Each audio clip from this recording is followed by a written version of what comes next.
श्री शिवाय नमस्तुभ्यम। हर हर महादेव। 6 मार्च से शुरू हुई भटिंडा पंजाब की श्री शिव महाप्राण कथा की आज 9 मार्च 14 दिन की कथा पूर्ण हो चुकी है। आज कथा रोचक पत्रों और उपायों से भरपूर थी। 10 मार्च फाल्गुन सोमवार का दिन है। एकादशी की तिथि भी है और गुरुजी पंडित प्रदीप मिश्रा जी के द्वारा कुबेश्वर धाम से दी जाने वाली पुस्तक में सोमवार के कई नए उपाय वर्णित है, जिसमें से हम आपको 3 उपाय वीडियो के माध्यम से बताने वाले हैं। आज चौथे दिन की कथा में गुरुजी ने कुल 15 उपाय पत्र उपयोगी जानकारियाँ दी हैं। सभी की जानकारी आपको इसी वीडियो के माध्यम से मिलने वाली है। किसी कारणवश यदि आपने आज की कथा नहीं सुन पाए हैं तो पूरी कथा का रास्ता तो आपको इस छोटे से वीडियो से प्राप्त होने वाला है। तो बढ़ते हैं आज की कथा की पहली जानकारी की ओर। गुरुजी ने कहा, बेटा गाड़ी चला सकता है पर पिता को टेंशन होती है। बेटी गाड़ी चला सकती है पर पिता को टेंशन होती है। इसी तरीके से पति गाड़ी चला सकता है पर पत्नी को टेंशन होती है। पत्नी गाड़ी चला सकती है पर पति को टेंशन होती है। और अगर ड्राइवर को गाड़ी चलाना आती भी नहीं है फिर भी उस पर सभी को भरोसा है, उसके गाड़ी चलाने में किसी को कोई टेंशन नहीं है। उसी तरह अपने घर से निकलते ही एक लोटा जल शिवलिंग पर चढ़ाते हुए भोलेनाथ को अपने जीवन की गाड़ी सौंपते हुए निकल जाइए, जीवन में टेंशन नहीं होगी। बढ़ते हैं आज की कथा की दूसरी जानकारी की ओर। जिसके जीवन में कष्ट है, दुख है, उसे अपना मंत्र जाप, अपना भजन, अपना विश्वास भगवान के प्रति बढ़ाना है।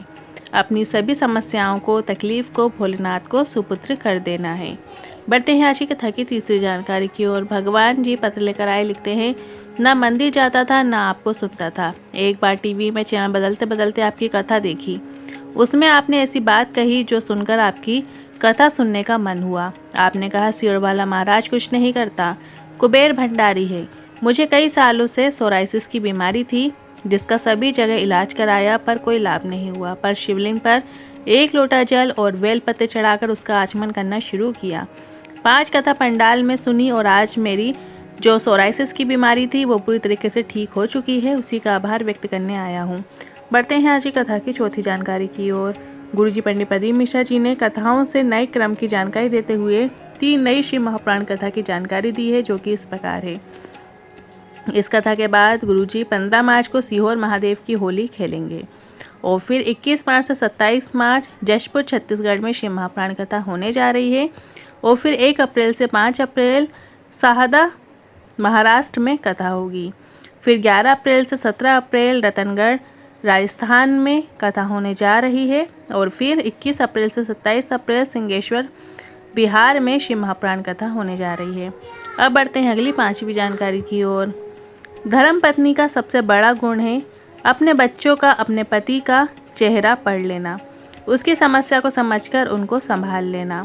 बढ़ते हैं आज की कथा की 6वीं जानकारी की ओर। अनीता पत्र लेकर आई, लिखती हैं, मेरे पति को गले में कैंसर हो गया था, लीवर में भी बीमारी पहुंच चुकी थी, शरीर का पूरा ब्लड खत्म हो गया था, कुछ समझ नहीं आ रहा था। हमने सीहोर की कावड़ भरी और वापस आ गए। इसके बाद रुद्राक्ष और शिव पर चढ़ा जल देना शुरू किया। आज पूरी तरीके से ठीक हैं, उसी का आभार व्यक्त करने आए हैं। इसके बाद गुरुजी ने कहा, शरीर में कोई भी बीमारी आए तो सबसे पहले डॉक्टर के पास जाओ, क्योंकि महाप्राण की कथा कहती है डॉक्टर भी शिव का ही रूप है और डॉक्टर जो दवाई दे उससे कुंदकेश्वर महादेव का नाम लेकर खाना शुरू करना। डॉक्टर की दवा और भगवान की दुआ काम करेगी और रोग मुक्ति ज़रूर प्राप्त होगी। बढ़ते हैं आज की कथा की 7वीं जानकारी की ओर। सबसे पहली शिव महाप्राण कथा तुमरुका जी ने वाची थी और सोना शिव जी और पार्वती जी ने था। बढ़ते हैं आज की कथा की 8वीं जानकारी की ओर। सुनीता पत्र लेकर आई, लिखती है, मेरी शादी के 12 साल हो गए थे, संतान सुख नहीं था, डॉक्टर को भी दिखाया, किसी ने आपकी कथा के बारे में बताया, पहली बार आपकी कथा मोबाइल में सुनी और आपके बताए अनुसार पशुपतिनाथ व्रत और सफ़ेद आकड़ी की जड़ का प्रयोग भी किया और पिछली बार भटिंडा की कथा पंडाल में बैठकर सुनी और बाबे कृपा से पुत्र रत्न की प्राप्ति हुई है, उसी का आभार व्यक्त करने आए हैं। बढ़ते हैं आज की कथा की 10वीं जानकारी की ओर। सोनू जी पत्र लेकर आई, लिखती हैं, मेरे पति पर केस चल रहा था जिसकी सजा निर्धारित कर दी गई थी। मैंने तारा बाबा की कुटिया पर कथा सुनी।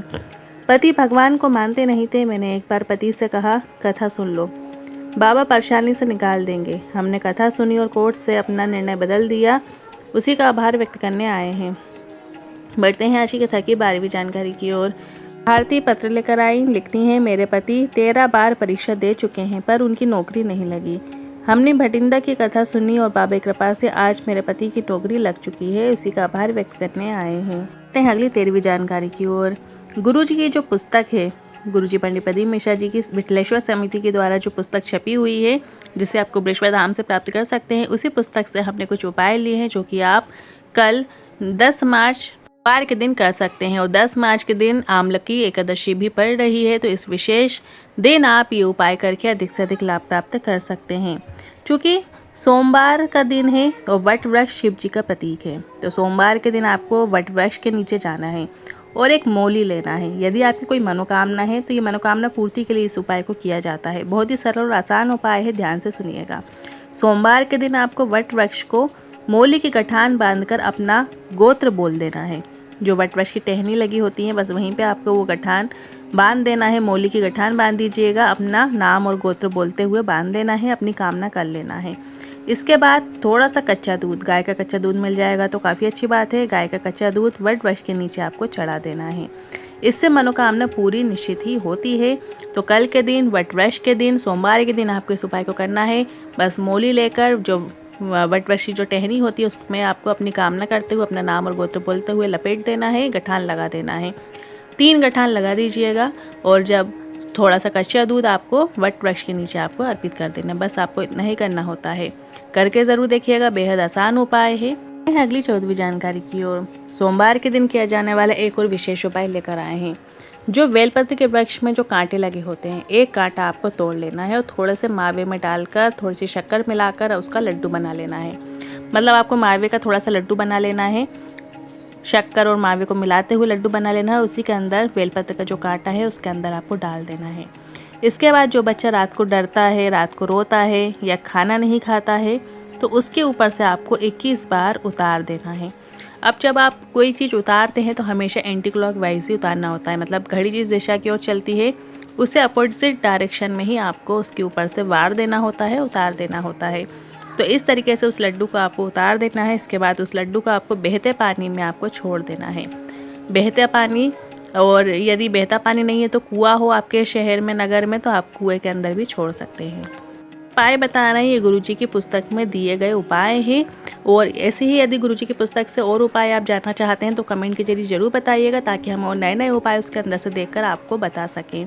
आज की वीडियो आपको कैसी लगी कमेंट के जरिए ज़रूर बताइएगा। वीडियो थोड़ी भी उपयोगी लगी हो तो वीडियो को लाइक करके कमेंट बॉक्स में हर हर महादेव ज़रूर टाइप कीजिएगा। हमने एक व्हाट्सएप चैनल बनाया है जिसकी लिंक हमने कमेंट बॉक्स में पिन कर दी है।